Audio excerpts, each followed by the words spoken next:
Today, it was Prime Minister's questions, and as always, tensions were high. In today's video, we will watch and react to a ferocious row that erupted as Starmer was called out for not answering any questions. As always, hit the like button and subscribe to the channel to join our fast-growing community. We're on the road to 10,000 subscribers, and we couldn't have done it without you. Thank you for your incredible support. To celebrate, we're giving away £1,000 to 10 lucky winners, £100 each. Here's how to enter. Subscribe to our channel. Like this post. Drop your postcode in the comments. Once we hit 10,000 subscribers, we'll randomly select the winners. Don't miss your chance to be part of the £1,000 giveaway. Start now, and it could be you. The Ukraine Family Scheme. And in total, over 200,000 Ukrainians, mostly women, children and the elderly, have found sanctuary in the UK from Putin's war. However, a family of 6 from Gaza have applied to live in Britain using this scheme, and a judge has now ruled in their favour. This is not what the scheme was designed to do. This decision is completely wrong. It cannot be allowed to stand. Is the government planning to appeal on any points of law? And if so, which ones? Minister. Mr. Speaker, let me be clear. I do not agree with the decision. She's right. It's the wrong decision. She hasn't quite done her homework because the decision in question was taken under the last government, according to the legal framework of the last government. But, Mr. Speaker, let me be clear. It should be Parliament that makes the rules on immigration. It should be the government that makes the policy. That is the principle, and the Home Secretary is already looking at the legal loophole which we need to close in this particular case. Mr. Speaker, he did not answer the question. If he plans to appeal, then the appeal may be unsuccessful and the law will need to be changed. And if he does not appeal, the law definitely will need to be changed. He talks about a decision made under the last government. It was not made by the last government, it was made by the courts. The issue we are discussing today is about judicial decisions. We cannot be in a situation where we allow enormous numbers of people to exploit our laws in this way. There are millions of people all around the world in terrible situations. We cannot help them all, and we certainly cannot bring them all here. Will he commit to bringing forward that new legislation or amending his borders bill? Prime Minister. Well, Mr. Speaker, I've already said the Home Secretary has already got her team working on closing this loophole. We don't need to wait for that. We're getting on with that because we're taking control. They lost control of immigration. We had nearly 1 million people come into this country, had an open borders experiment. On a Monday of this week, they voted against increased powers to deal with those that are running the vile trade of people smuggling. Same old Tories, open borders, empty promises. Mr. Speaker, if the Prime Minister was on top of his brief, perhaps he'd be able to answer some questions. Given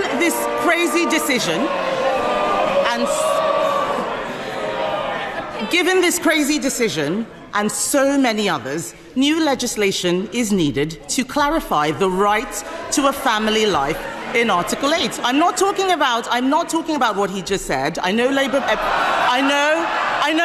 MPs don't understand much of what they're saying, but the Prime Minister literally wrote a book on the European Convention on Human Rights.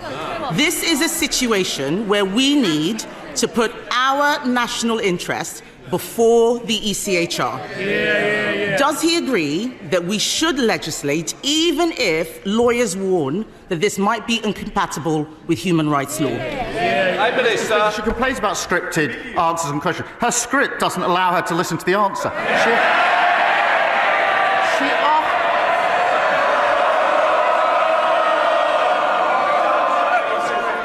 Prime Minister. She asked me if we're going to change the law and close the loophole in question 1. I said yes. She asked me again in question 2, and I said yes. She asked me again in question 3. It's still yes. Mr. Speaker, he didn't listen to question 1. I asked if he would appeal the decision. He did not answer that. He's not listening. He's too busy defending the international human rights law framework. Mr. Speaker, this case has arisen because a Palestinian came to the UK from Gaza in 2007. He is now a British citizen. This is precisely why we need to break the conveyor belt from arriving in the UK to acquiring indefinite leave to remain and then a British passport and now a right to bring 6 family members here as well. Just last week, the Prime Minister bizarrely claimed that a British passport was not a pull factor for those coming to the UK. Will he now support our plans to toughen the process on indefinite leave to remain and make getting a British passport a privilege, not a right? Prime Minister. Speaker, they presided over record high levels of immigration. Reached nearly 1 million. It was a one-nation experiment in open borders. And she was the cheerleader. She was the one campaigning for more people to come and thanking her own side when they thwarted her campaign. So before she lectures us, I think she needs to reflect on her own record here. Mr. Speaker, he is the Prime Minister now. The people out there want to know what he is going to do about the situation. He needs to spend less time whining about the last government and do his job. I thought, Mr. Speaker, that the Prime Minister and I both agreed that Israel had a right to defend herself. Yet the judge in this case noted that the family were facing a humanitarian crisis, and I quote, as a consequence of the Israeli government's indiscriminate attempts to eliminate Hamas, and government lawyers accepted this. Is the Prime Minister allowing lawyers to change the position on Israel? And was this because of advice from the Attorney General? And if not, why on earth did government lawyers accept the argument that Israeli actions were indiscriminate? Prime Minister. They put the complete opposite argument. She talks about on top of her brief. She has no idea what she's talking about. I'll tell her again. We need to change the law. That's why the Home Secretary is already closing the gap. I know the script doesn't allow any adaptation, but this is getting tedious. Mr. Speaker, the Prime Minister has not read the judgment. I suggest that he does. There are very serious questions now. There are very serious questions now being asked about the Attorney General, the Prime Minister's personal friend and donor. Even Labour ministers are concerned. One Labour peer, Lord Glassman, has called him the absolute archetype of an arrogant progressive fool. Yeah. If we are serious about protecting our borders, we need to make sure we appoint people who believe in our country and everything we stand for. It is not clear the Attorney General does. The government is now recruiting a new Chief Inspector of Borders who lives in Finland and wants to work from home. This is not serious. Why should the British public put up with this? Prime Minister. The individual in question was appointed in 2019 by the last government to a senior position. He then worked for 5 years from Finland. We've changed that, and he's now going to be working from the United Kingdom full-time. Finland under them. And she talks about the Attorney General. She sat round the cabinet table with an attorney who was later sacked for breaching national security. Charlotte Nettles. What are your thoughts on this? Let me know down in the comments.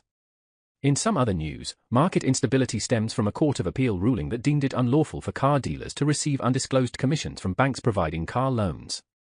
The Financial Conduct Authority has been investigating these so-called discretionary commission arrangements, where dealerships and brokers set loan interest rates, increasing their commissions in the process. The FCA banned this practice in 2021, citing concerns that it incentivized higher borrowing costs for consumers. A landmark court ruling in October favored consumers, finding 2 major lenders guilty of failing to disclose dealer commissions. The decision could lead to billions in compensation payouts, with the FCA expected to decide by December whether to establish a formal compensation scheme. Anthony Combs, executive chairman of SNU, noted that the government's push for responsible economic risk-taking could work in lenders' favor as the case heads to the Supreme Court in April. He argued that even if the court upholds the lower ruling, any consumer harm would be minimal, potentially limiting redress claims. With around 80% of new vehicles in Britain purchased on finance, the implications of the case remain substantial. Close Brothers Motor Finance has set aside up to £165 million for potential legal and compensation costs in the first half of its financial year. However, the lender acknowledged significant uncertainty surrounding the appeals process and FCA probe, warning that the final cost could be much higher or lower than expected. In response to the case, Close Brothers scrapped its dividend and announced a £400 million fundraising effort to bolster its balance sheet. While the provision will impact its capital ratio, the lender insists it will remain above regulatory requirements and be able to absorb potential losses. Close Brothers and Lloyds Banking Group, two of the biggest motor finance providers at the heart of the scandal, are preparing for further fallout. Lloyds has already set aside £450 million for possible fines. In an unusual step, Chancellor Rachel Reeves has intervened, with the Treasury submitting an application to provide evidence in the case. Officials warned that the ruling could have severe economic consequences, making car loans more expensive and harder to obtain. Lastly, Prince Harry's return to the UK would be more difficult for the royal family than if he remained in the US, an insider has suggested. Last week, former US President Donald Trump stated he would not deport the Duke of Sussex despite an ongoing legal battle over his immigration records. The Heritage Foundation, a conservative think tank, is challenging the Department of Homeland Security in Washington, D.C., over the handling of Harry's visa application. The case revolves around revelations in Harry's memoir Spare, in which he admitted to using cocaine as a teenager and experimenting with cannabis and psychedelic mushrooms. Addressing the matter on Friday, Trump dismissed the idea of deporting Harry, saying, "I don't want to do that. I'll leave him alone." However, Trump did not hold back on his opinion of Harry's wife, Meghan Markle, adding, "He's got enough problems with his wife. She's terrible." Following Trump's comments, a royal insider claimed that Harry's return to Britain would create more issues for the monarchy than his continued stay in the US. Having him back in the UK is actually harder than having him kept away in the USA, the source said. Trump maintains a strong relationship with senior royals, including King Charles and Prince William. He has previously praised Harry's older brother, calling Prince William the great young man. The two met privately during the reopening of Notre Dame Cathedral in Paris last December. According to the U.S. Department of State, drug-related offenses can make visa applicants ineligible, though waivers can be granted.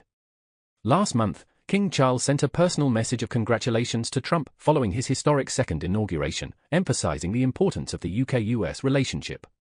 Trump, who has spoken of his automatic chemistry with the late Queen Elizabeth II, has described King Charles as a really wonderful guy. The royal family continues to play a key role in maintaining diplomatic ties between Britain and the US, with Trump known for his admiration of the monarchy. Meanwhile, Prince Harry and Meghan are currently in Canada, having traveled from Los Angeles to Vancouver on Friday. The Duchess of Sussex is expected to return to the US today, while Harry will remain in Canada until the end of the week. Their children, Archie and Lilibet, stayed in California during the Invictus Games. So, what are your thoughts on what we discussed in today's video? Let me know down in the comments.